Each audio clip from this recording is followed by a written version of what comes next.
আয় বুকের ভিতর নাড়ে চড়ে কি তুই আমাকে দেখে হাসলি কেন রে? আমি তোকে অভিশাপ দিচ্ছি, তোর বিয়ের আগে বাচ্চা হবে। হ্যাঁ না, এ হতে পারে না।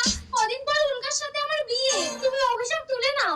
মরে যাই, হিজড়ার অভিশাপ কখনো তোলা যায় না রে। তুই যদি সবসময় পুরুষ সেজে থাকতে পারিস তাহলে কোনো পুরুষের নজর তোর দিকে পড়বে না। হ্যাঁ আমি অভিশাপ? গঙ্গা যদি পুরুষ সেজে থাকে তাহলে আমি তো ব্যর্থ হয়ে যাব। না না, আমাকে কিছু একটা করতে হবে। আমি পুরুষের পোশাকের রূপ নিয়ে ওর শরীরে জড়িয়ে ওকে আলিঙ্গন করবো। পুরুষের পোশাক? যাই, পুরুষ সেজে নি। এ কি, পুরুষের পোশাক পরে আমার এমন লাগছে কেন? কেউ যেন আমাকে জড়িয়ে আছে। ছাড়ো, ছেড়ে দাও আমাকে। না না, এই পোশাক আমি পরবো না। কে? আমি অভিশাপ। না, তোমার গর্ভে আমার সন্তান।